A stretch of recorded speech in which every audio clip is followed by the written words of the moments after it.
कि आज हिंदुस्तान का नाम इतना बड़ा हो चुका है कि आज अमेरिका के उद्योगपति या हमारे जो विरोधी मुल्क हैं वो घबरा गए हैं मोदी जी के नाम से। मोदी जी का नाम मतलब कि हिंदुस्तान का नाम। मोदी सरकार इस देश के साथ साथ इस माँ भारती के साथ साथ उस जनमानस की सरकार है जो वर्षों से परेशान थे, मजदूर थे, मजबूर थे।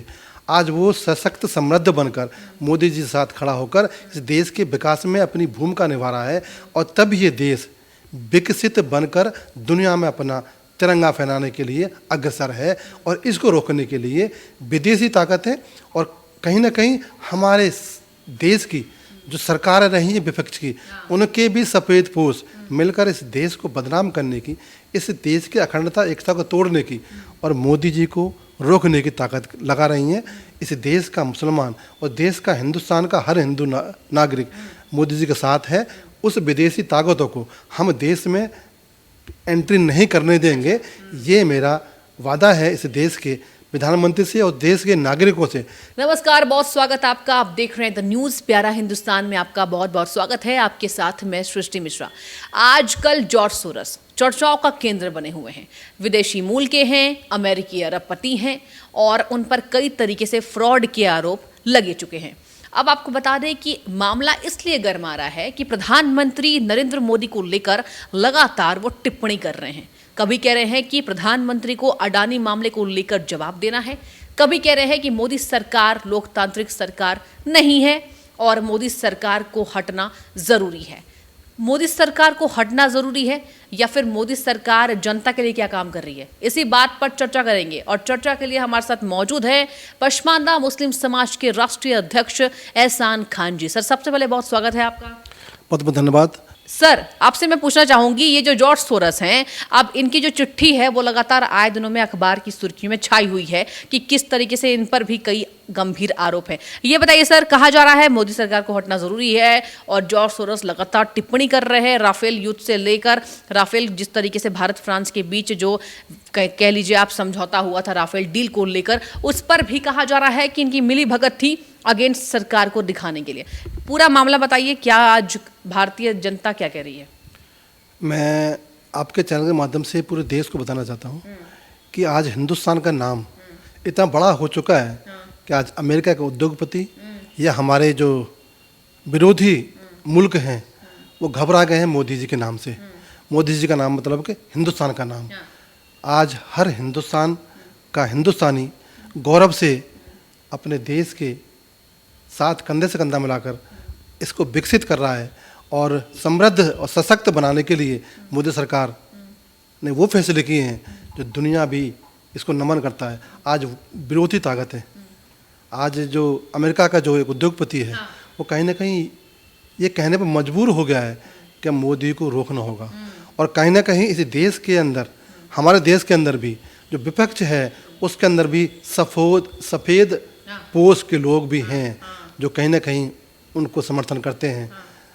तो मैं कहना चाहता हूँ देश की जनता से और विपक्ष से भी, आप मोदी जी से मनभेद करो, मतभेद करो, ये आपका स्वभाव हो सकता है, परंतु तो देश के अखंडता एकता को और देश के वैभव को तोड़ने का घिनौना का कृतज्ञ मत करो।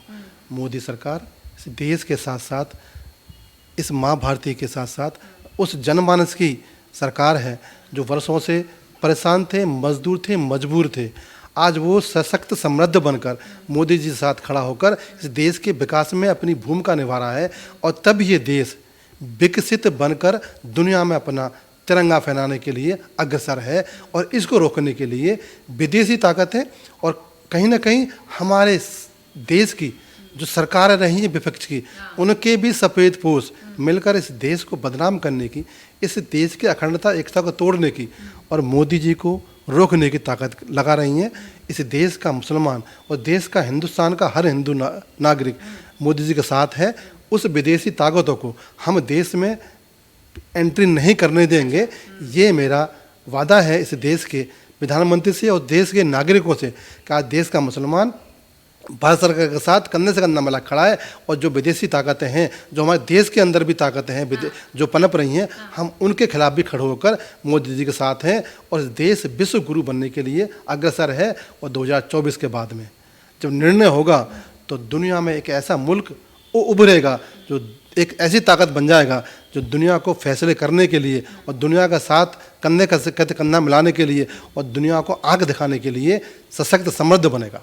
अच्छा, एहसान खान जी, आपने कहा और कल केंद्रीय मंत्री स्मृति ईरानी ने भी ऐलान किया कि इस तरीके से विदेशी मूल हमारे भारत के लोकतंत्र में हस्तक्षेप कर रहा है।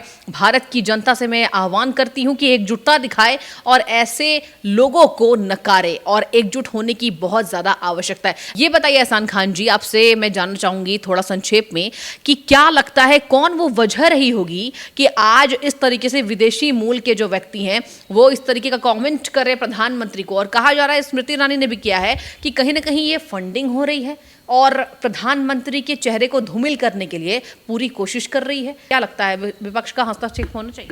कुछ कांग्रेस के नेता भी हैं और कुछ लेफ्ट विंग भी है जो इस देश के अंदर फंडिंग कराकर और देश के खिलाफ उसको इस्तेमाल कर रहे हैं। अब देश का युवा और मैं तो कहता हूँ हमारी बहन बेटियाँ अब वो समझ गई हैं, जो देश की आधी आबादी है उसने मन बना लिया है कि इस देश का वैभव, इस देश का गौरव, इस देश का सम्मान ना झुकेगा ना झुकने देंगी। अब हमारी बहनें हमारे साथ खड़ी हैं और देश का मुसलमान भी साथ खड़ा हुआ है मोदी के साथ कि हम देश के लिए अपनी जान दे देंगे, पर देश का तिरंगा, देश का गौरव और देश का सम्मान कभी भी धूमिल नहीं होने देंगे। चाहे कोई भी विदेशी ताकत है इस देश में एंट्री नहीं कर सकती हैं और जो देश के अंदर हैं हम उनको भी बाहर निकाल कर उनको जो उनकी जगह है वो दिखा देंगे। और 2024 में महायज्ञ होने वाला है और इस यज्ञ में हमारे देश के युवाओं का, हमारे देश की बहन बेटियों का और देश के मुसलमान की बहन बेटियों का और सभी समुदाय के लोगों का यज्ञ में आहुति होगी। और जब ये 2024 का चुनाव होगा तो मोदी जी तीसरी बार अपने ही रिकॉर्ड को तोड़कर एक महा रिकॉर्ड बनाएंगे जो दुनिया में इस लोकतंत्र की पहचान है और जो जाना जाता है। अच्छा, एहसान खान जी, उन्होंने लोकतंत्र पर भी अटैक किया है और अब भाजपा ये कह रही है कि विदेशी मूल के नागरिक होने के नाते भारत की जनता ये पूछना चाहती है कि लोकतंत्र पर अधिकार किसका होना चाहिए? आज भारत की जनता का अधिकार होना चाहिए। क्या ये मिली भगत विपक्षियों की है एहसान खान जी, और 2024 के चुनाव को भ्रमित करने के लिए कोशिश की जा रही है? आपसे जानना चाहूंगी। मेरे दुनिया में सबसे अच्छा लोकतंत्र मेरे भारत का है और लोकतंत्र भारत जनता के हाथ में है। मोदी जी को जनता ने चुना है, विपक्षियों ने नहीं चुना।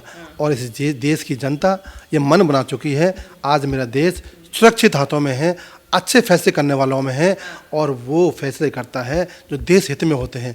आज सनातन संस्कृतियाँ देश के पटल पर उभर रही हैं। आज देश का सनातनी अपने आप को गौरवान्वित समझता है। आज देश का मुसलमान भी अपने आप को एक हिंदुस्तानी मुसलमान कहने के लिए मजबूर हो गया है, क्योंकि उसने सबका साथ, सबका विकास के साथ काम किया है। उसने जब जल दिए, घर में नल दिए तो मुसलमान नहीं देखा, हिंदू नहीं देखा, शौचालय दिए कोई जात नहीं देखी, उज्ज्वला गैस दी जात नहीं देखी। जहाँ तक राशन बांटा, दुनिया 2 साल बंधक हो गई थी, घर घर राशन दिया, उसने कोई जात धर्म नहीं देखा। और आज मेरा देश का मुसलमान, मैं पसमंदा समाज से आता हूँ, सबसे गरीब मुसलमान है, 90% मुसलमान गरीब हिंदुस्तान का है। उसके घर में राशन देता है, उसके घर में गरीब को छत देता है। ये मोदी जी उस गरीब का बेटा है, उन पसमंदाओं का बेटा है, उस हर महिला का बेटा है जिसको इसने अनाज दिया, जिसने उसको शौचालय दिए, जिसने उसने जल के नल के माध्यम से जल दिया, जिसने उसको एक घर में झोंपड़ी की जगह घर दिए। आज मोदी जी घर घर में बसता है और मोदी जी इस देश का प्रधान सेवक है और तीसरी बार प्रधानमंत्री मोदी जी बनेंगे तो दुनिया में सबसे अच्छा बहुत मिलेगा। अच्छा, देखिए, आपने एक बड़ी खूबसूरत बात कही कि योजनाओं को देखकर धर्म नहीं डिसाइड किया जाता और कहीं ना कहीं विपक्ष ये भुनाने की कोशिश करती है एहसान खान जी कि मुसलमानों के नेता नहीं है, जबकि आपने एक बहुत अच्छी बात कही कि योजनाओं में ये नहीं लिखा होता कि ये हिंदू के लिए योजना है या फिर ये मुसलमानों के लिए। अच्छा, आप ये बताइए, क्या लगता है इससे चुनाव में जनता कितनी भ्रमित होने वाली है? क्योंकि अब स्मृति ईरानी ने ऐलान कर दिया है कि चुनाव को देखते हुए किया जा रहा है। और अब आपको बता दूं कि विदेशी मंत्री जयशंकर ने भी पलटवार किया है कि 92 साल के व्यक्ति हैं, कहानियां बनाते हैं। तो ये बताइए एहसान खान जी, क्या लगता है उनकी बातों को जनता को कितना ज़्यादा सीरियस लेना चाहिए? देश की जनता जान चुकी है कि हमारा मसीहा केवल एक है, उसका नाम है नरेंद्र मोदी, नरेंद्र मोदी, नरेंद्र मोदी। वो एक स्वयं सेवक है। स्वयं सेवक मतलब का क्या होता है वो सीखे नरेंद्र मोदी से। स्वयं सेवक का मतलब होता है कि स्वयं से राष्ट्र की, जनमानस की, गरीबों की, शोषितों की, वंचितों की और पीड़ितों की मदद करे, क्योंकि उस परिवार से आता है जिस माँ ने बर्तन धोकर बेटे को बड़ा किया। उस माँ का बेटा है, आज वो सबका बेटा है। आज हमारा वो प्रधान सेवक है, आज हमारा बड़ा भाई है, आज उस देश का, उस गरीब जनता का नेता है जो कि सदैव रहने वाला है। ठीक है, अंतिम सवाल एहसान खान जी आपसे। कहा यह जा रहा है, एक बड़ा खुलासा ये हो रहा है कि 2018 में फ्रांस में जो याचिका दायर की गई थी, मतलब कंप्लेंट किया गया था, एक तरफ से कह लीजिए कि राफेल जो डील है वो गलत है, इसका विरोध किया जा रहा था और कहा जा रहा था कि मोदी सरकार भ्रष्ट है। ये बताइए एहसान खान जी, जो कंप्लेंट किया गया था फ्रांस के अंदर, उसमें कहा जा रहा है कि जो एनजीओ ने कंप्लेंट किया था वो फंडिंग जो है वो जॉर्ज सोरस की फंडिंग थी। क्या लगता है ये जो मामला है, ये जो जाल है, ये कई सालों से बिछाया जा रहा था मोदी सरकार को बदनाम करने के लिए, क्योंकि 2018 की बात कही जा रही है। अभी सब आपके सामने आ गया है कि कौन कौन फंडिंग कर रहा है इस देश की अखंडता एकता को तोड़ने के लिए। अभी आपका सामने जो अपना नाम लिया है जॉर्ज का, जो कि अमेरिका का एक उद्योगपति है, तो ये बहुत पुरानी साजिश है और ये देश को तोड़ने की, देश को बदनाम करने की साजिश है। मैं आपके माध्यम से कहना चाहता हूँ देश की जनता को और देश के सभी समाज को मेरा निवेदन है कि हमें अपने घर में लड़ लेंगे, परंतु जो विदेशी ताकतें जो आ रही हैं इसको रोकने के लिए एकजुट हो जाओ और इतनी भारी बहुमत से विजयी करो मोदी जी को कि कोई भी देश की ताकत हमारे देश को ना देख सके, ना तोड़ सके, ना हमारे बीच में कोई भेदभाव कर सके। हम एकजुट होकर मोदी जी को दोबारा एक ऐसा बहुमत दें जो दुनिया भी उसको इतिहास बन जाए। अच्छा, ठीक है, मतलब ये जो कंप्लेन किया गया था 18 में, इसको भी कहा जा रहा है कि जाल भुनाने के तहत किया गया था, जाल बिछाया जा रहा था पहले से ही। पिछले कई सालों से नरेंद्र मोदी के खिलाफ जाल बिछाने का काम हो रहा था और अब विदेश भी इस पर हस्तक्षेप करने वाला है और विदेशी मूल की जो नागरिक है आज कमेंट कर रहे हैं। तो कहा यह जा रहा है एहसान खान जी कि आने वाले समय में कुछ बड़ा होगा और जनता को इसको बहुत ज़्यादा सीरियस लेनी चाहिए कि उन्होंने राफेल डील को गलत कह दिया था और वही जॉर्ज सोरस का नाम आज सामने आ रहा है, मोदी सरकार के लिए खुलकर खेल रहे हैं। क्या लगता है जनता कितना इनको नकारेगी?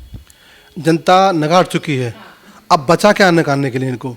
अब तो केवल ये पद यात्रा कर लें और अपना भ्रमण कर लें, वही काफ़ी है। परंतु अब देश की जनता ने मन बना लिया है, उसने मसीहा चुन लिया है और वो मसीहा का नाम मैं बता चुका हूँ, उस मसीहा का नाम है नरेंद्र मोदी। ठीक है, ठीक है। देखिए एहसान खान जी का साफ तौर पर यह मानना है दर्शकों कि मसीहा है नरेंद्र मोदी, जबकि लगातार उनका जो विरोध है पूरे देश में किया जा रहा है। जनता में इतना आक्रोश है कि जनता ये कह रही है कि ताकतों को बोलने से पहले रोकना ये भारत के हर नागरिक की जिम्मेदारी है। और इसी के साथ आपको बता दें कि राफेल डील को लेकर भी जो बात कही जा रही है, कहा यह जा रहा है कि पिछले के सालों में कांग्रेस विपक्ष की ये कोशिश रही थी कि किस तरीके से बदनाम करने के लिए विदेशी फंडिंग को जोर दिया जा रहा था और यही बात लगातार खुलकर सामने आ रही है। तो पूरे विस्तार से एहसान खान जी ने बताया कि किस तरीके से बदनाम करने की कोशिश है, लेकिन जनता को मोदी सरकार पर विश्वास है। तो आपकी जो भी राय हो जॉर्ज सोरस के मामले को लेकर, आपने देखा होगा